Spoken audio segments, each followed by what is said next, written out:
இவருக்கும் வணக்கம். மகர ராசினியர்களுக்கு நிகழ்ந்து கொண்டிருக்கும் டிசம்பர் மாதம் 4ஆம் தேதி முதல் 11ஆம் தேதி வரை உள்ள அடுத்த 7 நாட்கள் மிக மிக சக்தி வாய்ந்த இருவரால் இவை உங்களுக்கு கிடைத்தே தீரும். யாராலும் மாற்ற முடியாது. அந்த வகையில் மகர ராசினியர்களுக்கு இந்த டிசம்பர் மாதம் 4ஆம் தேதி முதல் 11ஆம் தேதி வரை உள்ள அடுத்த 7 நாட்கள் என்ன மாதிரியான நன்மைகள் எல்லாம் ஏற்பட இருக்கு, கிரகநிலைகளின் ரீதியாக அமையிருக்கும் சாதகங்கள் என்ன, மேலும் என்ன மாதிரியான முன்னேற்றங்கள் எல்லாம் உங்களுடைய வாழ்வில் ஏற்பட இருக்குது. குறிப்பா இத்தருணங்கள்ல கிரகங்களுடைய சஞ்சார நிலைகள் என்ன என்று பார்க்கும்போது, ரிஷபத்தில் குரு பகவான் வக்ரகதியிலும், கடகத்தில் செவ்வாய் நீச்சம் பெற்றும், கன்னியில் கேதுவும், விருச்சகத்தில் சூரியனும் புதனும், கும்பத்தில் சனி பகவானும், மகரத்தில் சுக்கிரனும், மீனத்தில் ராகுவும் சஞ்சரிக்கிறாங்க. இந்த கிரகங்களுடைய சஞ்சார நிலைகளின் காரணமாக மகர ராசினியர்களுடைய வாழ்வில் குடும்ப சூழ்நிலை ரீதியாக உத்தியோகம், தொழில், வியாபாரம், கலைத்துறை, அரசியல் துறை, மாணவ மாணவிகள், விவசாய துறையினர், பெண்மணிகள் என அனைவருக்குமே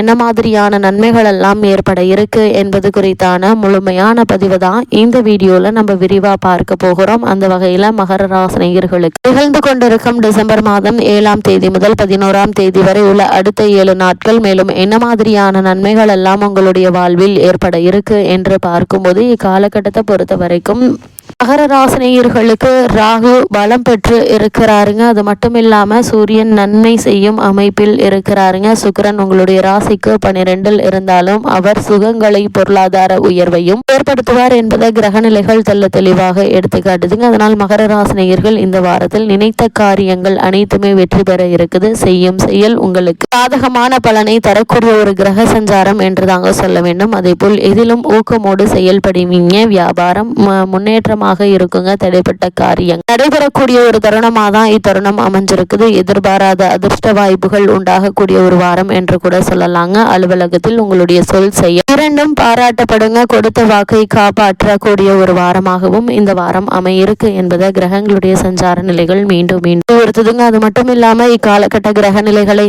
ஆராய்ந்து பார்க்கும்போது, இந்த வாரத்தினுடைய தொடக்கத்தில் உங்களுடைய ராசிநாதன் சனி தனஸ்தானத்தில் பலம் பெற்று சஞ்சரிக்கிறார். மேலும் குருவினுடைய பார்வை உங்கள் ராசியில் பதிகிறதுங்க. எனவே இந்த வாரம் முழுவதுமே சென்ற வாரத்தை காட்டிலும் சிறந்த பலன்களை வாரி வழங்கக்கூடிய ஒரு வாரம் என்று தாங்க சொல்ல வேண்டும். செல்வ நிலை உயருங்க. செயல்பாடுகள்ல வெற்றி கிடைக்கக்கூடிய ஒரு வாரமா தான் இந்த வாரம் அமைஞ்சிருக்குதுங்க. குடும்பத்தில் நீண்ட நாட்களாக தாமதித்து வந்த சுபகாரிய பேச்சுக்கள் இப்போது முடிவுக்கு வரக்கூடிய ஒரு தருணமா அமைஞ்சிருக்குது. கொடுத்த வாக்கை காப்பாற்றி மகிழ இருக்கீங்க. அதே போல் திருமண சம்பந்தமான முயற்சிகளை மேற்கொள்பவர்களாக இருந்தீங்க அப்படின்னா, இந்த திருமண சம்பந்தமான முயற்சிகள்ல ஒரு சிறு முயற்சியிலேயே நல்ல ஒரு முன்னேற்றம் ஏற்பட இருக்குது. ஒடுக்கம் கௌதம் இல்லாமல் எந்த ஒரு செயலாக இருந்தாலும் பொறுமையாக நிதானமாக செய்வது எதிர்காலத்திற்கு மிக மிக நல்லது என்பதை கிரக நிலைகள் மீண்டும் அறிவுறுத்துதுங்க. அது மட்டும் இல்லாம மகர ராசினியர்களை பொறுத்த வரைக்கும் இந்த வாரத்தில் குரு பகவான் வக்ர இயக்கத்தில் சஞ்சரிக்கிறார். அதாவது ரிஷப ராசியில் சஞ்சரிக்கக்கூடிய குரு பகவான் இந்த வாரத்திலும் கூட வக்ர இயக்கத்திலே இருக்கிறாருங்க. அதாவது ரிஷப ராசியில் உள்ள குரு பகவான் இந்த வாரம் முழுவதும் வக்ரம் பெற்று சஞ்சரிக்கிறார். விரையாதிபதி குரு வக்ரம் பெறுவது என்பது நன்மை தாங்க.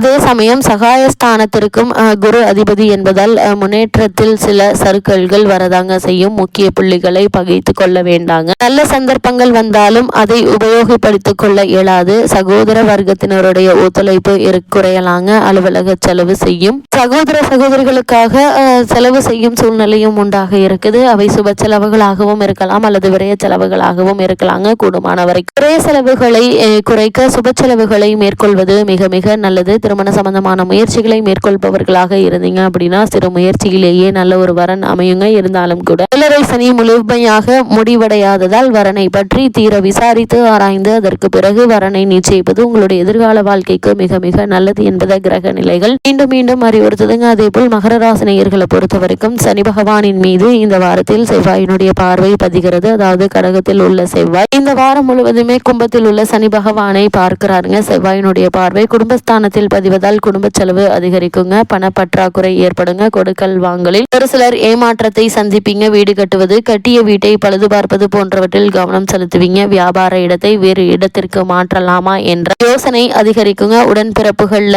இல்லங்கள்ல நடைபெறும் சுப நிகழ்ச்சிகளை முன்னின்று நடத்தி வைப்பீங்க. அதே போல இந்த சுபகாரிய முயற்சிகள்ல ஏற்பட்டு வந்த தடங்கல்கள் தாமதங்கள் நீங்கி நல்ல ஒரு முன்னேற்றம் ஏற்படக்கூடிய ஒரு வாரமா தான் இந்த வாரம் அமைஞ்சிருக்குதுங்க. அதே போல் சனி மற்றும் செவ்வாயினுடைய பார்வையின் காரணமாக வெளிநாடு சென்று பணியாற்ற வேண்டும் என்ற எண்ணம் உள்ளவர்கள் அதற்கான முயற்சிகளை தற்போது நீங்கள் தாராளமாக மேற்கொள்ளலாங்க. சிறு முயற்சியிலேயே உங்களுக்கு வெற்றி கிடைப்பதற்கான சாத்தியக்கூறுகள் அதிகம் இருக்கு என்பதை கிரக நிலைகள் தெல்ல தெளிவாக அறிவுறுத்துது. அதே போல் மகர ராசி நேயர்களை பொறுத்த வரைக்கும் இந்த வாரம் முழுவதும் கடகராசியில் செவ்வாய் நீச்சம் பெற்று சஞ்சரிக்கிறார். அதாவது இந்த காலகட்டத்தை பொறுத்த வரைக்கும் உங்களுடைய ராசிக்கு சுக லாபாதிபதியான செவ்வாய் நீச்சம் பெறுவது என்பது அவ்வளவு நல்லது இல்லைங்க. ஆரோக்கிய குறைபாடும் மருத்துவ செலவும் அதிகரிக்குங்க. தன்னம்பிக்கை குறையுங்க. தொழிலில் லாபம் கிடைத்தாலும் விரயங்களே கூடுதலாக இருக்குங்க. குறிப்பா இடமாற்றம் ஊர் மாற்றம் திருப்தி தராதுங்க. எதையும் துணிந்து செய்ய இயலாமல் பிறருடைய துணையை நாட வேண்டியிருக்கும். தாயினுடைய உடல் நலன்ல கவனமாக இருப்பது நல்லது. அவர்களுக்கு சிறு உடல் உபாதை என்றாலும் கூட உடனே மருத்துவரிடம் அணுகி அதற்கான சிகிச்சை எடுத்துக்கொள்வது மிக மிக அவசியம் என்பதை கிரக நிலைகள் மீண்டும் மீண்டும் அறிவுறுத்துதுங்க. அதே போல மகர ராசினியர்களை பொறுத்த வரைக்கும் இந்த வாரத்தில் நீச்சம் பெற்ற செவ்வாய் வக்ரமும் பெறுகிறார். அதாவது கடகராசியில் சஞ்சரிக்கும் செவ்வாய் உங்கள் ராசிக்கு லாபாதிபதியான செவ்வாய் வக்ரம் பெறுவதால் பண நெருக்கடி அதிகரிக்குங்க. பக்கபலமாக இருப்பவர்கள் உங்களை விட்டு விலகலாங்க. குடும்ப சுமை அதிகரிக்க இருக்குது.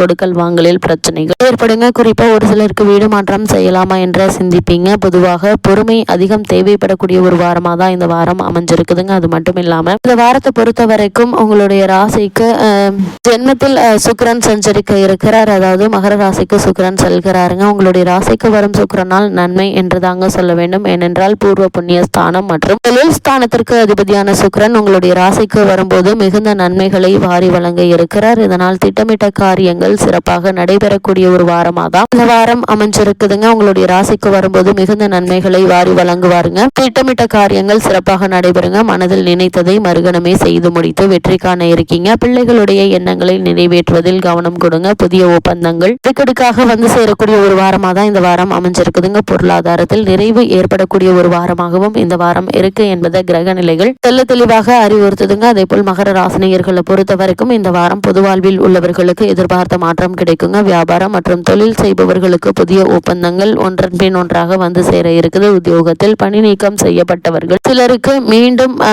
அந்த பணி கிடைக்க இருக்குதுங்க. அதே போல் கலைஞர்களுக்கு செல்வாக்கு உயர இருக்குது. மகர ராசி சேர்ந்த மாணவ மாணவிகளுக்கு முன்னேற்ற பாதையில் அடியெடுத்து வைக்கும் நேரமாக இந்த நேரம் அமைஞ்சிருக்குதுங்க. அதே போல் பெண்மணிகளுக்கு வருமானம் உயருங்க. உறவினர்களுடைய பகை அகலுங்க. சுப செலவுகள் அதிகரிக்கக்கூடிய ஒரு வாரமாகவும் இந்த வாரம் அமைஞ்சிருக்குது. மேலும் என்ன மாதிரியான விஷயங்களை நீங்கள் சற்று கவனமாக இருக்க வேண்டும் என்று பார்க்கும் போது செவ்வாயினுடைய பார்வை உங்களுடைய குடும்பஸ்தானத்தின் மீது உங்கள் ராசியின் மீது விழுவதால் அவசரமாக வார்த்தையை விட்டுவிட்டு பிறகு ஏன் இப்படி பேசினோம் என்று வருத்தப்படுவீங்க. சகோதர உறவுகள் கசந்து போகின்ற அளவு நடந்து கொள்ள வேண்டாங்க. சுகாதிபதி செவ்வாய் நீச்சம் அடைந்திருப்பதால் உடல் நலன்ல கவனம் தேவைங்க. அதே போல சிலருக்கு தேவையற்ற இடமாற்றம் ஏற்படுங்க. 4க்குரியவர் செவ்வாய் என்பதால் தாயினுடைய உடல் நிலையில கவனம் செலுத்துவது மிக மிக நல்லது. மேலும் என்ன மாதிரியான விஷயங்களை கிரகநிலைகளின் ரீதியாக கூறப்படும் பரிகாரம் என்ன என்று பார்க்கும்போது செவ்வாய்க்கிழமை முருகனையும் சனிக்கிழமை ஆஞ்சநேயரையும் வணங்குங்க. எண்ணற்ற நன்மைகள் உங்களுடைய வாழ்வில் ஏற்படும்.